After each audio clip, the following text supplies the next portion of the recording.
It's time to fire up and do a little practice for the Jack Daniel's World Championship. After winning Memphis in May, we were fortunate enough to get an invite to cook the Jack.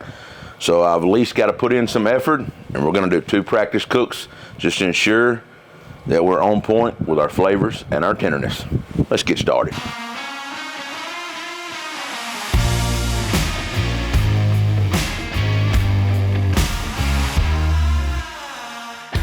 All right, we're gonna leave all of our doors open, our air vents, everything for a minute. I will say I've already filled my water pan here with some water here. So we do have a little bit of moisture in this cooking chamber, even though this is a dry heat cooker. So we'll be back, let's get some meat seasoned. As I said, we're fixing to run a practice for the Jack Daniel's World Championship coming up. So this is an Imperial Wagyu brisket from Mr. Brisket in Ohio. And I can tell you, we've got one here that we injected last night with our beef injection. I'm gonna show you guys how to mix that up. And I'm doing the other this morning, I'm gonna inject this morning. So before I mix injection up, let's go ahead and I'm gonna put this brisket in a pan here. So this is the way this brisket come to me, already trimmed from Mr. Brisket. You can order your chicken, you can order your ribs, you can order your pork collars, everything comes in. And I haven't cooked KCBS in a while. So this is honestly the lazy way of cooking. When they can trim this quality of meat down for you, it's kind of hard to say no. Now, as y'all can see, this brisket is pretty. It's marbled up, everything you're looking for in a competition brisket. So let's mix up some injection. All right, we got 1 can of beef consomme. I'm gonna use some smart water here, just high alkaline water. I'm gonna use 1 full can of that. Now we've got our beef injection we've opened up. I'm gonna take a 1/2 cup. And I'm gonna be honest with you, that 1/2 cup's kind of big to go in that bag. I'm still gonna put a 1/2 cup, but I'm gonna use a 1/4 cup scoop.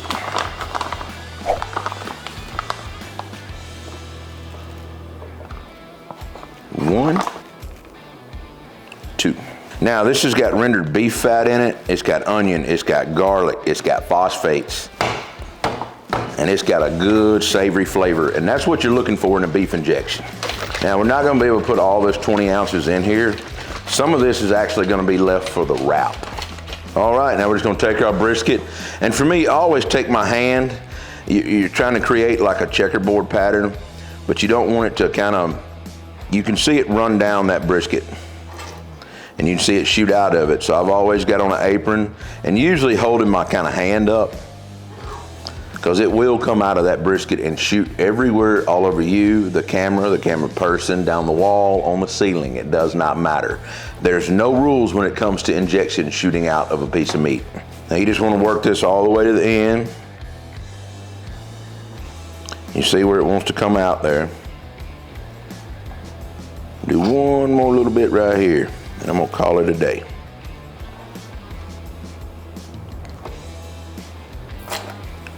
And I squirted it everywhere on the last one.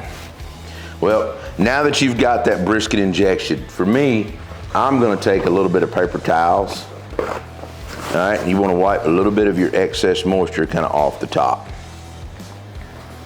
Go ahead and do this brisket I done overnight too. Now you can see a difference. This brisket is trimmed up perfect. But this brisket right here, we have our brisket caddy right here that kind of holds it tight and in place. I don't have but one.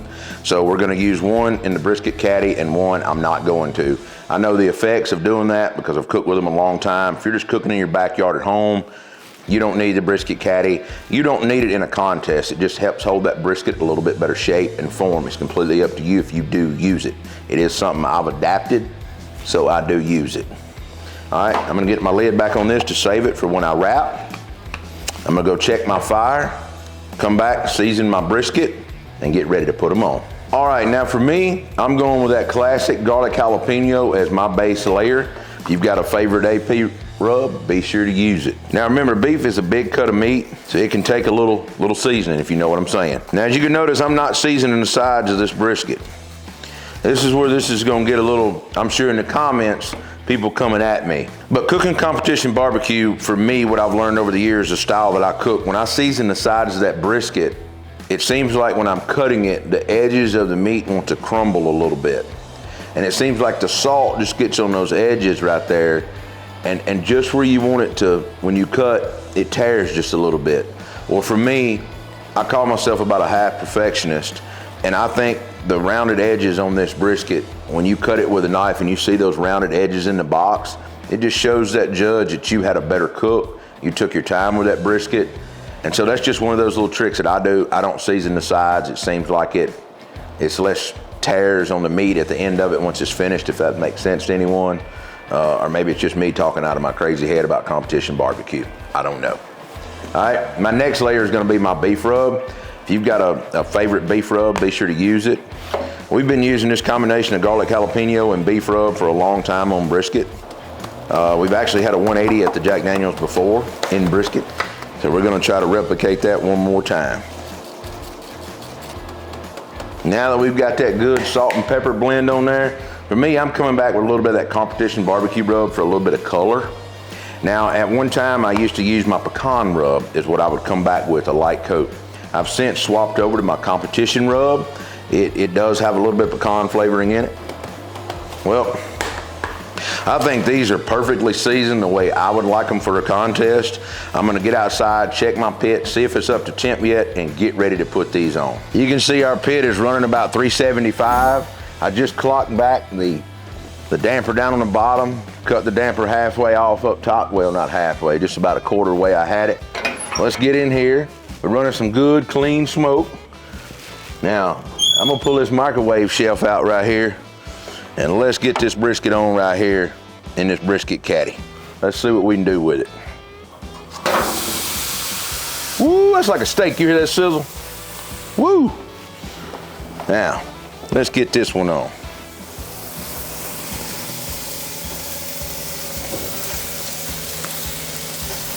You'll see me kind of bunch it up. Now, well, you know what? I'm gonna move that right there. Now I'm gonna get that door shut, and we're gonna start checking this grill back just a little bit, and we're gonna get her dialed in about 325 for a minute. It's at 300, it's gonna come up, fluctuate, but I'm gonna settle in about 300 eventually, but I like to put on a little bit hot. It seems like it puffs that beef up a little bit right where I want it to be. Now, I gotta prep some pork now, because it won't be long. Gotta put some pork collars on. All right, we've got our pork injection mixed up. We used a half a cup to 20 ounces. On the bag, it says 12 ounces of liquid. With my shakers, I always go 20 ounces. That's really all I ever need, especially when cooking pork collars right here. Now, these are pork collars, come from Mr. Brisket also, already trimmed up, already done. And I can tell y'all, what makes it easier than that? I don't know anything any easier. Thank you, Mr. Brisket. Amazing pork collar, of course, Prairie Fresh. That's what I'm always cooking these days. Now, got this mixed up, already with apple juice and a half a cup of the injection. Got it shook up already, forgot to catch it on camera. But let's take our old needle here and let's start blowing them up.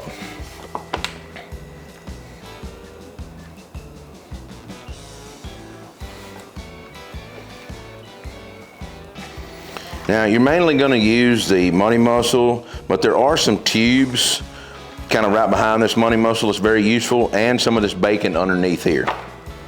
So depending on how you build your box, it's depending on how you're gonna tear it apart. Now, our pork injection just creates a savory, balanced flavor. It already has phosphates included in it, so you don't have to add any more. And when you're just cooking at home, it's completely up to you if you want to impart some more flavor into your meat or not. You know, I developed these for competition, but a lot of people, after they try them once in their backyard, go, wow, I'm not cooking without that again.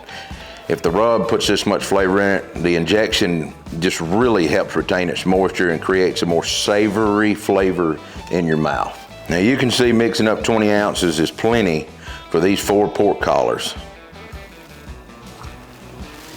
More than enough. Yeah, I'm gonna call it a day with that. We've got a little bit left over. So let's get in here and dry these off and get ready to season them up. I'm not trying to wipe all the moisture off, but I am trying to get some of the excess off. Let's take that glove off. Now, y'all already know I'm hitting it with that garlic jalapeno. I gotta have that spice layer on the bottom to slap that judge's tongue. All right, now after we do that, we're gonna come back with a little bit of that competition barbecue rub. Now it's completely up to you, however you season your meat. I know I'm probably gonna get some comments about I'm wasting rub or whatever, but the judges only get to taste one bite, 1 or 2 bites. And so if you're not being liberal with it, they're not gonna get that flavor they're looking for. Well, I'm gonna call it a day on those money mussels right here. I'm gonna check my grill and get ready to get them on in just a minute and cook some pork.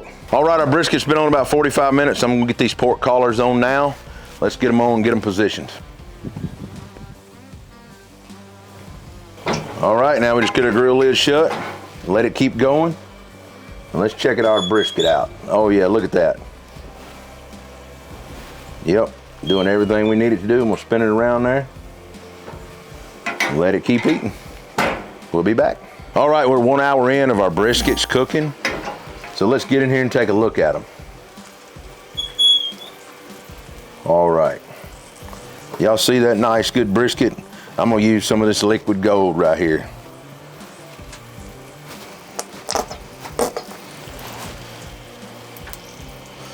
Get that back in there.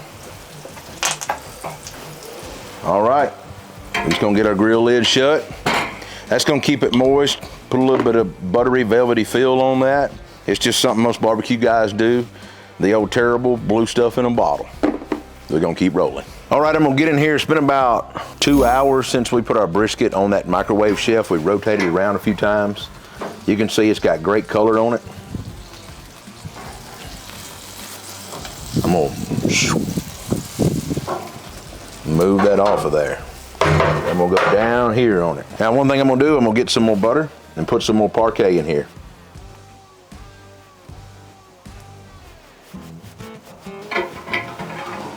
Now, I'm just gonna let that go. That brisket should be ready to wrap in about another 20 minutes or so. The one that was on the microwave shelf, the other one's gonna probably have to go about another 45 or so before we wrap it to an hour. That's a huge difference between that microwave shelf. It cooks so much hotter, it swells that brisket up, it gets that bark set, and that's what really we're looking for in a competition style brisket. All right, you can see that we've got our Prairie Fresh ribs all trimmed up, ready to go. The membrane is skinned off the back. These ribs also come from Mr. Brisket here, already cut down, already everything done. I'm gonna use our garlic jalapeno rub. You can use mustard as a binder, a base. I'm not even grabbing it out of the fridge today. I know that I normally do, but I'm not.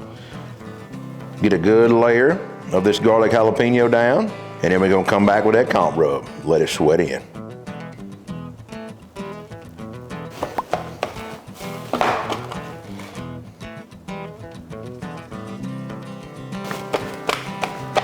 Now we're gonna let these sit on our counter for just a little while to start getting ambient, start sweating in. I'm gonna get back out here, check my brisket, check my pork, kind of see where everything's at. I bet the brisket's gonna need wrap right now, so let's get back out to the cooker.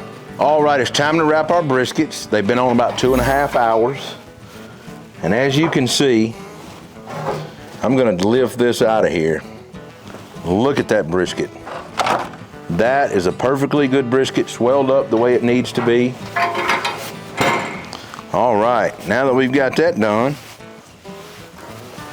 we've got our brisket wrap, which is the same thing we injected with, and we're just gonna pour it in here around these briskets.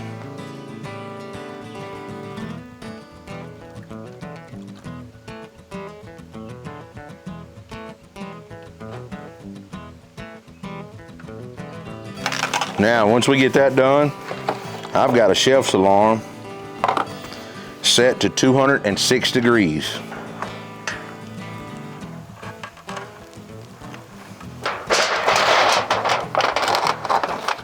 Now, I'm going with a lid on this today to make it easy. Now, this brisket here on the bottom, you can see how some of the bark is washed off. We'll fix that in a little bit. That's just another little trick. We know what to do.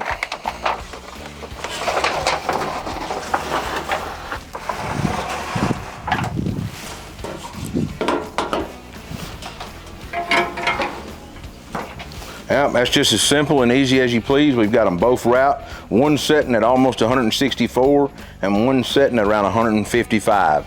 I knew that one on the bottom rack was going to be a little less done, about that 10-degree mark. It also did not swell up as much as that microwave shelf.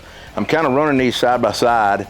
I mean, I normally cook on the microwave shelf just to show a little bit of comparison for you guys using the microwave shelf versus not using it. So let's check our wood. And we're still pretty good. I'm gonna go ahead and wrap some pork real quick. Let me get ready for that. And then we're gonna put some ribs on.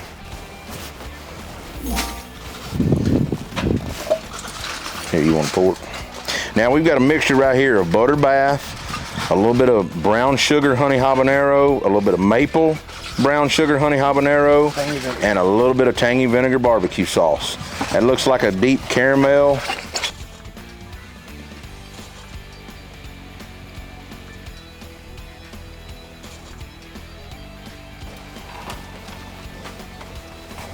Now that we've got the money muscle and brisket wrap, it's time to get on these great looking ribs. And right now, just look at that color. They've been sitting there about 25 minutes just sweating, and I don't think there's a better color in barbecue. Prove me wrong. All right, let's let this royal oak and this good old center cut hickory wood do its job. All right, we've got our chicken thighs laid out here and our wings. These also come from Mr. Brisket in Ohio. As you can see, they're nice little pillows. I've got them laid up on this rack now. Now we did take them out of brine and dry them off. All we used was our chicken injection in brine. We didn't inject these thighs. All we did was mix up a half a cup with 32 ounces of chicken stock and let it soak overnight. That is it, nothing special about it. So I'm gonna turn these over, and the two rubs that we're gonna be using is chicken rub and our competition rub.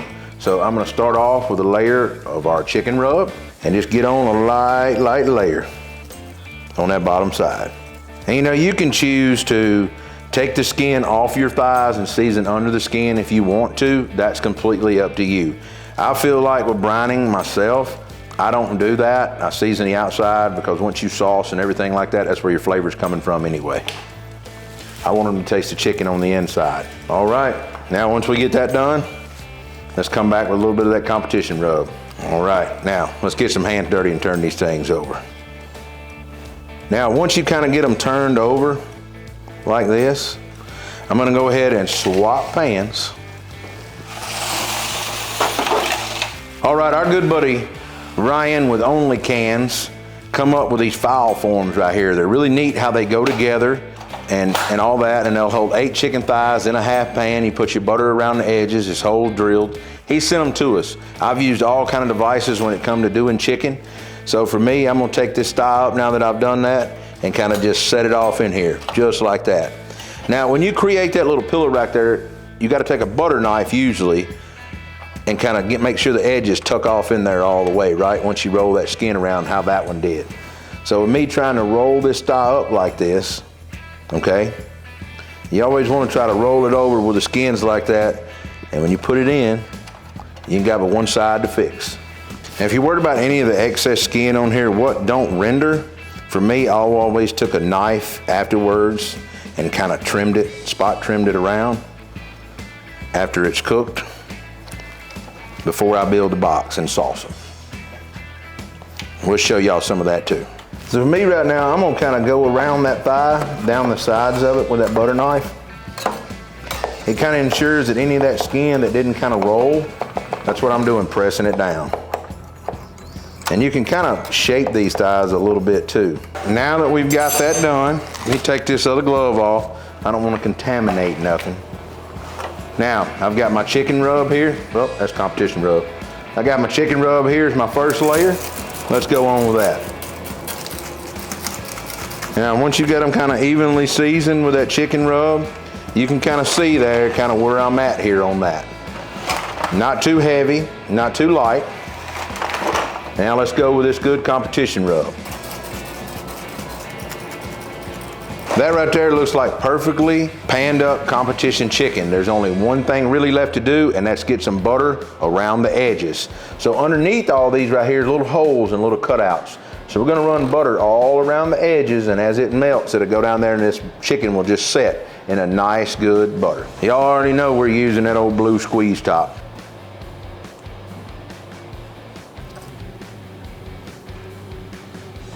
All right, second pan is down. Let's get ready to put on some comp chicken. Let's check our ribs and see if they need to be spritz. And I'm gonna check this money muscle and see how tender it is already. All right, our brisket's 189 and 185, it just turned. So, all I'm doing is moving one to the back.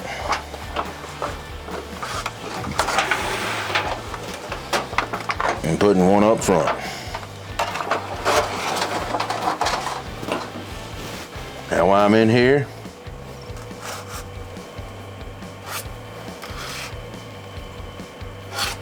hitting about 195, 196 on those money muscles right now. They're looking good. Now let's look at these ribs over here. Everything is looking good, so now we're just gonna spritz with a little bit of water. Look at that color right there. That's what we want. Those ribs are gonna be ready to wrap real soon too.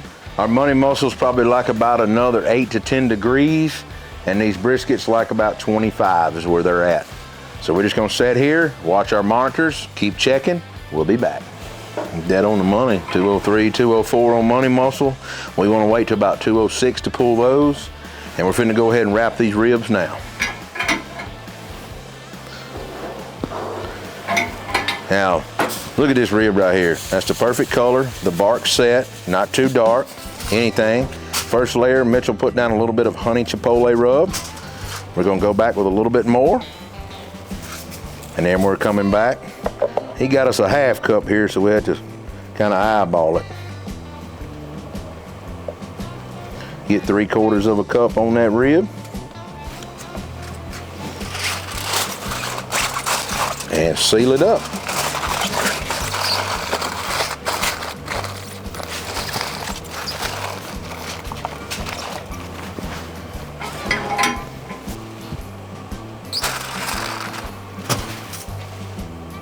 It's a lot easier when you're only wrapping 3 to 4 racks at a KCBS contest instead of like Memphis and May when you're trying to wrap 30-something racks. So already back on the pit. You can kind of see running these chef's alarms from ThermalWorks right here. We got one brisket running at 200 degrees right now. We've got another one coming in at 197. So even though I have those chef's alarms set, when they go off, I'm still gonna unwrap that brisket. I'm gonna get in there and probe it and see if it's got that buttery feel that I'm looking for to just let it slide in and out. You don't want nothing with any resistance whatsoever because that means it's still tight. Remember, tenderness is what wins contest. So we're gonna wait on that pork and brisket. I'll keep my nasty gloves on and we'll be back. Now we got one pan of chicken we just put on the Outlaw. I'm gonna run a test run on this Bullseye here just to have a little fun. So let's go ahead and set it on and get it shut. Now we are running those Roll Oak Charcoal Hickory Infused Pellets. We've got it set at 325 degrees. We're gonna give it about 30 minutes and take a peek at it and see where we're at. All right, I was out here and I went ahead and pulled these money muscles. They were all hitting 206, 207. You can see where I probed them. I know my film crew wasn't out here for me to see that. I went ahead and got them out here to record this real quick once we pulled them off. But now since I've got them off, I'm literally just panning them up and I'm just gonna slap them in my Cambro and hold them for a little while just for some rest.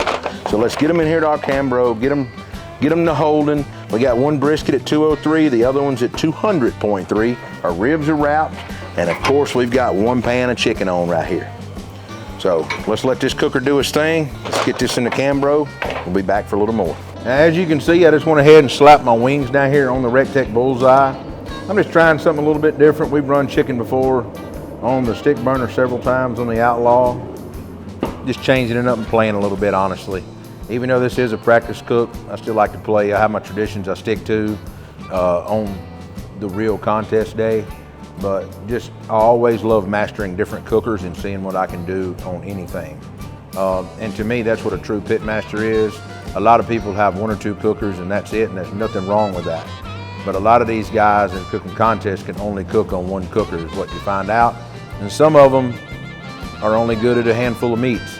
So for me, I'm a purist. I love cooking, smoking. I'm intrigued by all of it. I love it.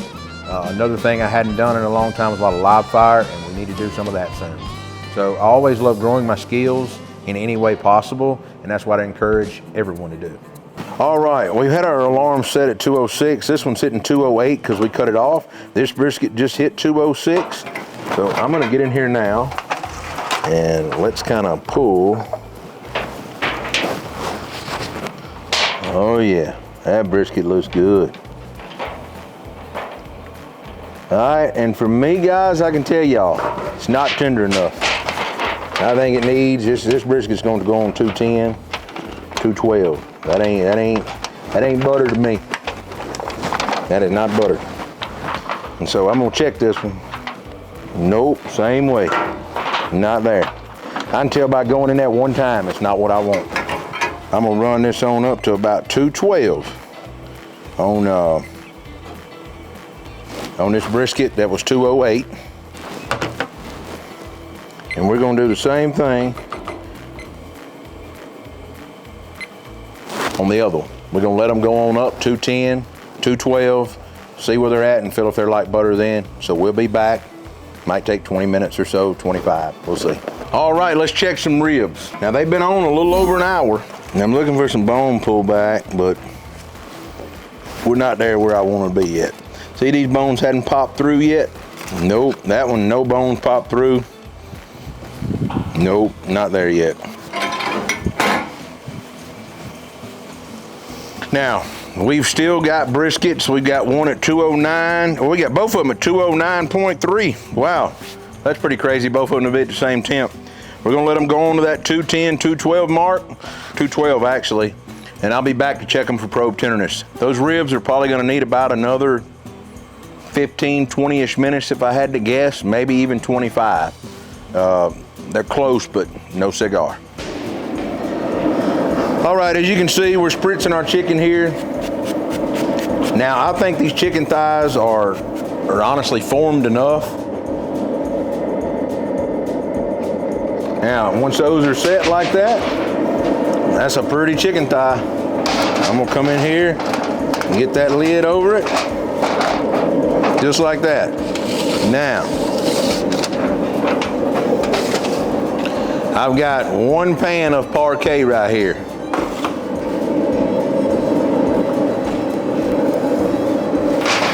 Now I'm gonna cover those wings up.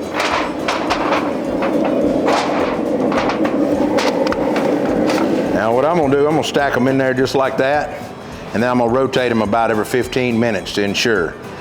That's just one tip that you can do on any style cooker, drums, or anything like that with a 22.5-inch grate. Stack them on top, rotate them. If you got wrapped ribs, you can do the same thing. You got 6 on a cooker, lay 3 down, 3 on top, rotate them every 15 minutes.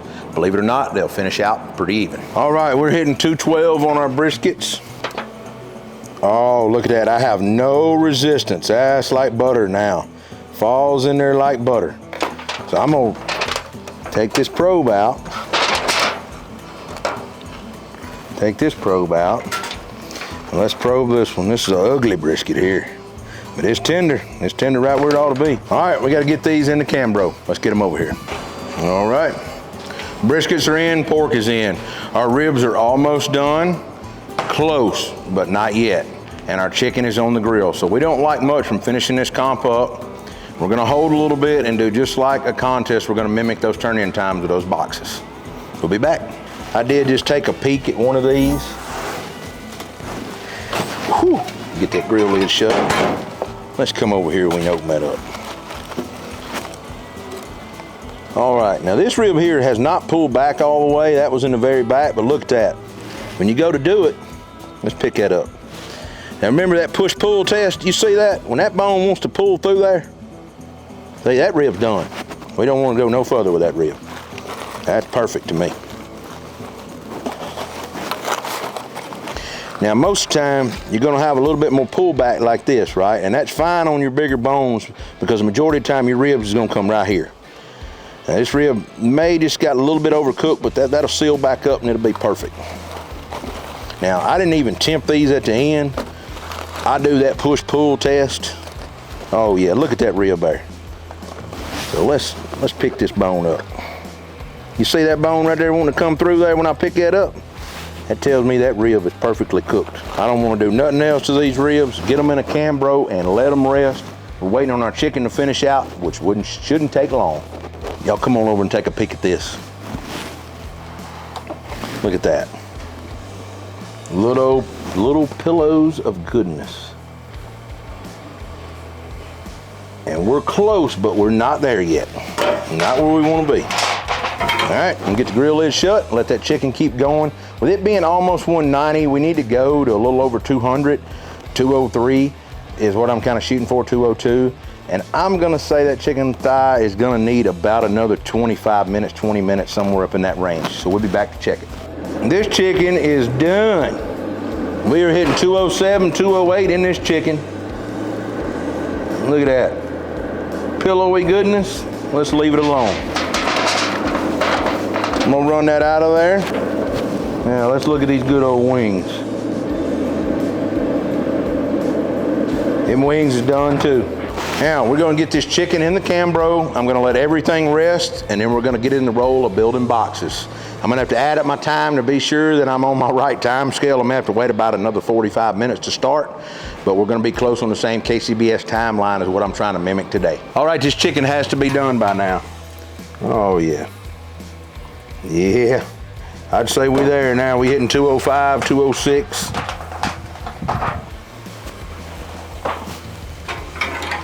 All right, I'm gonna grab this other chicken. It's time to glaze some chicken up, get the sauce set, build a box.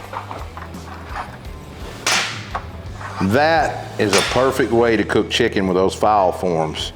Everybody needs to give Ryan with Only Cans Barbecue a look at these right here, because that is pretty cool. Now, I've got my sauce here in my Yeti bowl, already heated up, already warm. The big thing about what I need to do first, honestly, is get it over here on this rack though, because if you go to dunking it in sauce first, you're gonna water down your sauce with a lot of butter and things like that. So, I'm gonna get in here and be real gentle and just start placing my chicken on this rack. So right now, anything that you would see that would need to be trimmed off of these thighs before you sauce them, that's what I would do right now. Okay, get this other pan in this half pan here. All right, as you can see, get these pans out of the way. All right, we've got our chicken here. Got all that done. I'm gonna turn this around. Now, you got two options. I just let it sit here and kind of drip dry. You see it got some of that butter off of it. You can return it to your cooker for 2 or 3 minutes to kind of just dry it off a little more. That's completely up to you. I'm going straight in sauce, right back down on this thing here. I don't have my other tongs here. I'm not gonna sit here and lie to you guys. I forgot I'm at my other house, and they would grab this chicken a little bit better than what I am. And now's the time to take your brush and go back with anything you need to get on the sides or on the top to drizzle any more on, anything like that. And I will tell y'all, I normally sort these chicken thighs. I can about see which ones I'm gonna use in the box. And like this one right here. See that excess skin hanging on that? We gotta get that off. Okay, right there like that. All right, let's take these back out to the grill after I wash my hand off.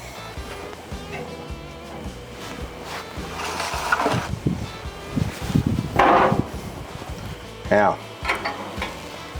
I'm just gonna allow that sauce to set for just a few minutes before I take it in here and build a box. All right, that chicken's been on the grill about 5 to 6 minutes, and I think that's right where I need to be. I'll take that all day long. There's a couple pieces I need to get off of things, but look at those wings right there.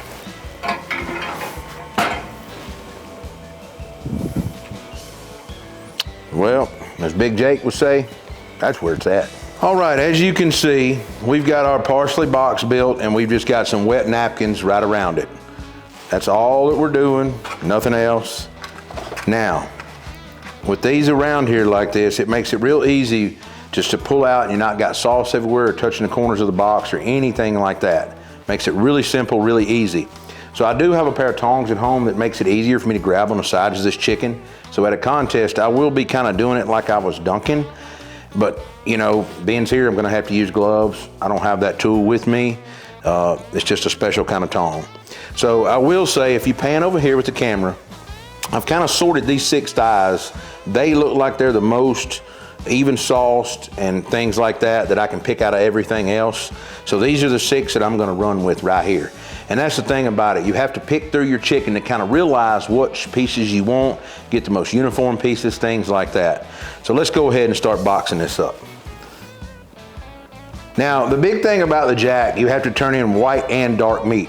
A lot of contests, you don't have to do that, or none of the others, but the jack you do. You're only required to turn in 1 piece, but I turn in enough for all 6 judges to get a bite. That's just my rule of thumb. Now I'm gonna kind of stagger these wings is what I'm gonna do.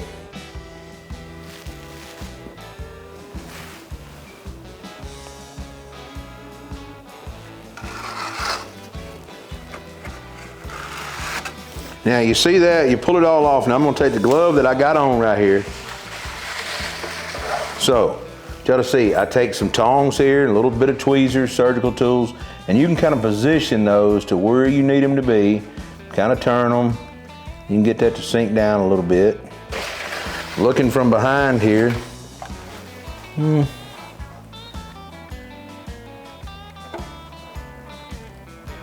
that's just me being particular, but I'm not afraid to turn that in all day long at the jack.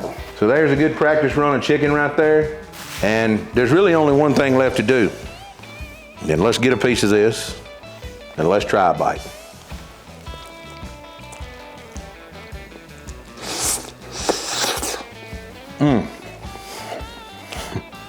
Look at that. Tell me that chicken ain't juicy. It's flavorful. And then the only thing I didn't do, I didn't taste test this beforehand. I will tell you, I would have used a little bit of salt on top. Just a little bit, just a spridge.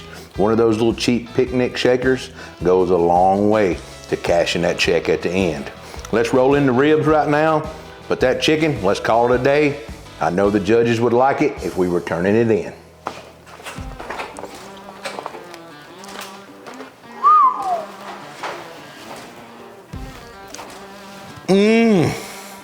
I almost said a dirty, dirty word.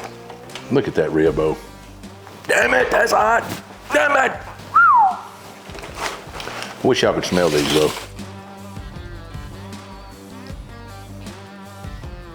All right, let's get these back out to the grill, get that sauce tacked up, and get ready to slice them, make a box.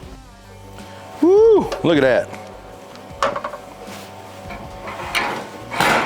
I'll take that all day long, twice on Sunday. All right, we've got another box right here filled with parsley. We got some Q-tips here, my scissors, and I usually have a cake spatula, like a spreader, and it's probably out in my trailer, but I'm not walking out there to get it, so I'm just gonna use a bread knife. What I do to handle ribs, first off, I like cutting my ribs face down. So I'm gonna put a little bit of sauce on the board. I should have got my paper board out. But I usually run this knife up under that rib like that, okay, in the dead center. And it helps me move that rib, okay? Then I can take and I can flip it up like that, and I can see the back side of it. You can choose to cut with a real knife or an electric knife. I usually cut with an electric knife.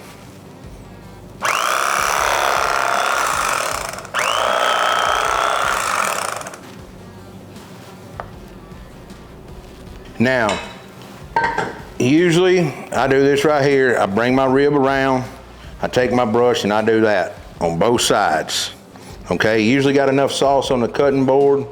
You can kind of pick up some, but you just want to kind of lock that rib in, because if not, to me, when a judge picks it up and you hadn't painted the sides of that rib, it kind of starts turning off gray on you and everything else, right? Like it's overcooked, even though it's not. All right, and keep it simple, keep it easy. Now I can tell y'all, these right here look great. I'm gonna take this rib right here and I'm gonna taste it though. I wanna make sure my tenderness is right and everything else. I always do this. Here we go.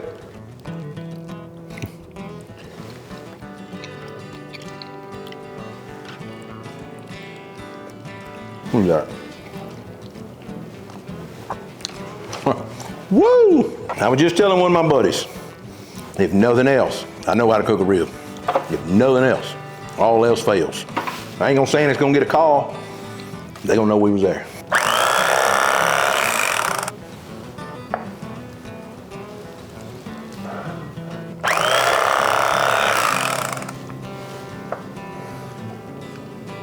All right, I know that I'm using this rack right here, okay? I'm gonna scoot these around. I'm gonna even them out. I'm gonna look at them.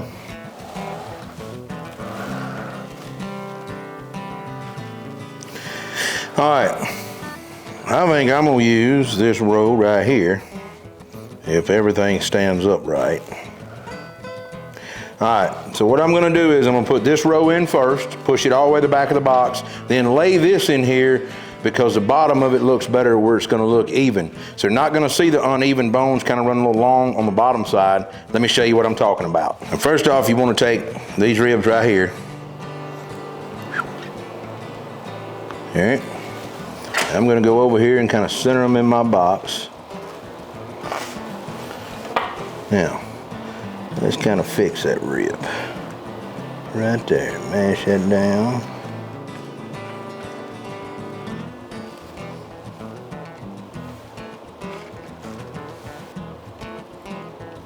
Now, once you get your gloves off and everything out of the way, pull that off, pull that off, pull that off. Now, I'm gonna take these Q-tips here.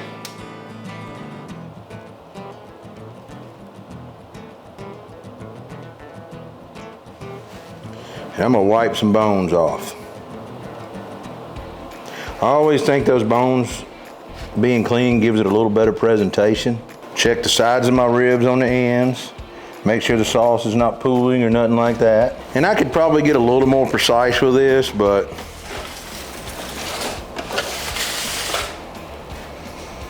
there you go. There's Rib Box 101 KCBS. I can see looking at it from this side, I could probably mash down a little bit right here. Right? I don't want to, that rib's tender. I do say when I'm at a big contest, I always like to try to put at least 10 bones in the box. I think that it fills out the box better. When you go to putting 8 bones in it, it just seems like it's missing something to me. It's too much garnish. I don't like to see a lot of the garnish. The rib box I want full to the T. Hope you guys enjoyed this little tutorial on a KCBS rib. Now let's roll into that pork for that jack practice. All right, let's take a look at the pork. Now usually I'd be done unwrap this, I'll be honest. Looked at it. Since we're at home practicing, I hadn't.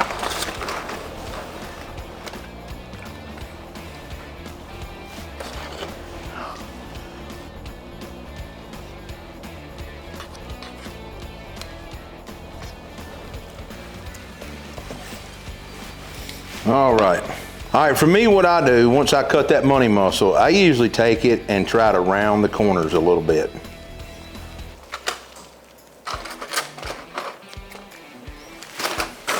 Hey y'all, that muscle feels good, real good. I'm gonna set these back over here just a minute. Now what I normally do is I take a half pan, and I'm gonna get me a half pan. Someone. You know, I got some assistants back here behind me. And now I'm gonna start slicing this money muscle.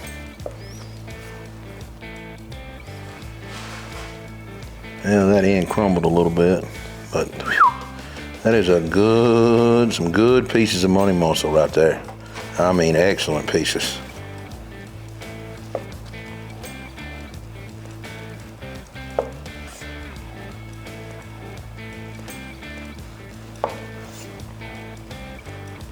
Before I go any further, let me get my grease separator.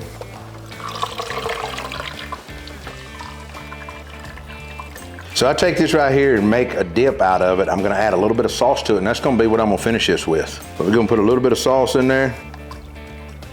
Now we're just making like a barbecue au jus is what we're doing. Now I'm gonna taste this a little bit. That's all I want. While that's kind of hanging out in there, staying warm, absorbing some flavor. Now, let's see if we can't find some tubes and a little bit of bacon to go in here. That's warm. Trying not to pull that all apart. Now, I'm just kind of feeling around now to what tubes I want. And the feel is something I really can't teach you. It's just something you got to learn forever. I will say, like this, I'm trying to get that tube right here. It's just not as tender as I would like it. It's tender, it could be 8, but it's just not what I want for the box. And that right there is. And I don't need much more with the money muscles that I have. And a couple of these just don't like the tenderness that I would prefer.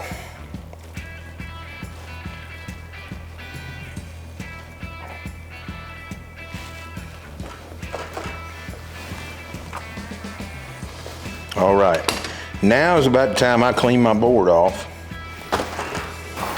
Now that we've kind of found the pieces that we want, I'm gonna come over here and I've got my box.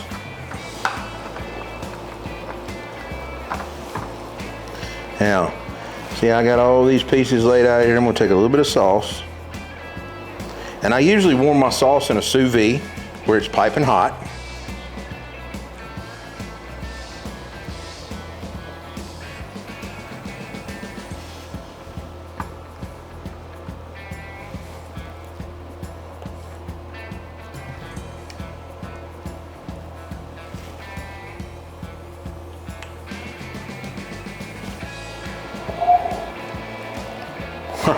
Oh yeah.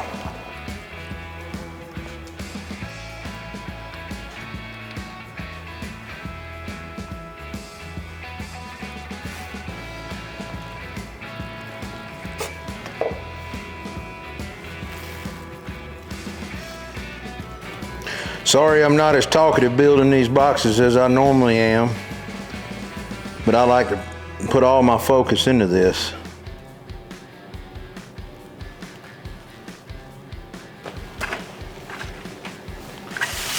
In all its glory, there's a pork box, KCBS. That's one I'm gonna be turning in, something very similar to that at the Jack, I'm sure.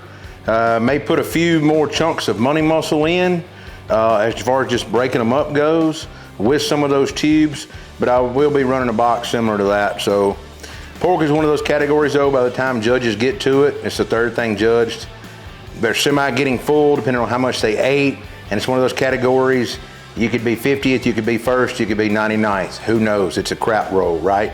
That's pork for you. I have won and lost contests on pork. Some of the most memorable would be getting, I think it was 46 pork out of 50 teams at a Sam Club finals. I missed out on an additional $52,000. If I would have had 38th place pork or better, that would have been a great day. But instead, one of my good friends won it. Very proud for him. You can't win them all. That's what I like to say. And there we go. It's over. Let's make a brisket. All right, as you can see, I got this brisket out of the pan. And y'all, let me tell y'all, this one that was on that microwave shelf in that brisket caddy, OMG. OMG. It is some kind of good. So for me right now, first thing we need to do is we need to strain and get this grease off so we'll have some au jus.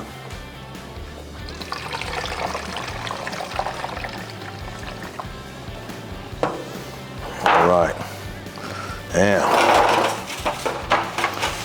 while we letting that strain off, let's see if we can't make friends with this brisket here. Get a few good slices out of it.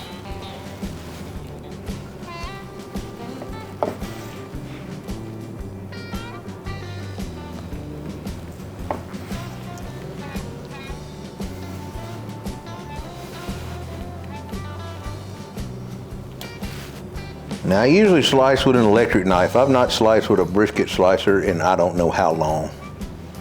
This is a really good sharp brand new knife. And we're gonna see if we can't make it work. And we do have a little bit of fat on the end there, but I'm gonna tell y'all, when you can get that brisket right there, and it's just, look at that. No resistance whatsoever. That's a really, really good cook. Now I'm gonna be honest, I gotta have a little bite of this.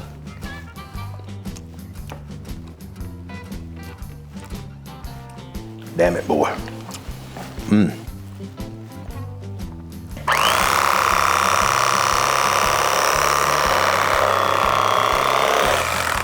Now I will tell y'all, I see something that I don't like. See that brisket eye wants to crumble right there? I mean, it's not on me, but coming in here getting that fat off of there.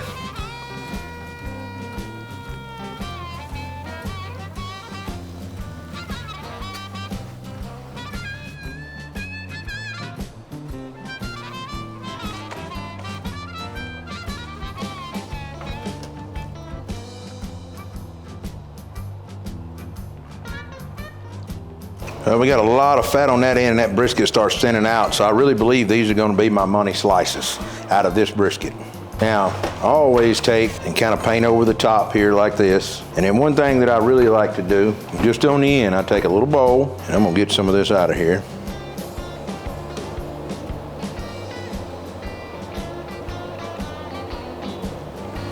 Okay, and pour a little bit up. And I go in here with a little bit of barbecue sauce. I want just enough to taste it. I mean, just enough.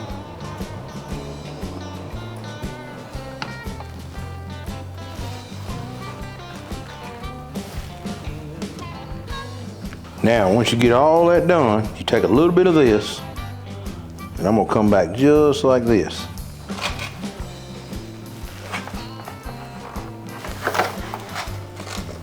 Well, I would say this is a good brisket box. Probably needs a little cleanup around it. There we go. There's your typical KCBS box. And I will tell you, after turning it this way, I see some mistakes.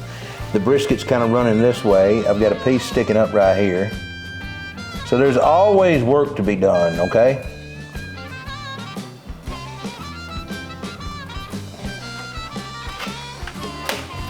You need to mash that greenery on down some more. We need to put a little bit more right there to fill that out, right? So if I was turning this in at a contest, I would definitely want to put a little bit more right there to even that out. I want even garnish on both sides. And you could honestly, I could be a little more symmetrical with my brisket up through here. The spacing is really even. I know a lot of people think that don't matter, but I don't want to say I'm a perfectionist, but I do like trying to turn in stuff the right way. I feel like I build some decent boxes sometimes, but it also depends on how the meat turns out, right? But that's a typical brisket box, and I'm gonna call it a day. Hope y'all enjoyed everything today. We'll see y'all next week with another video. You can find us on YouTube, Facebook, Instagram, Twitter, TikTok, Pinterest. Follow along. You don't want to be the last one left out.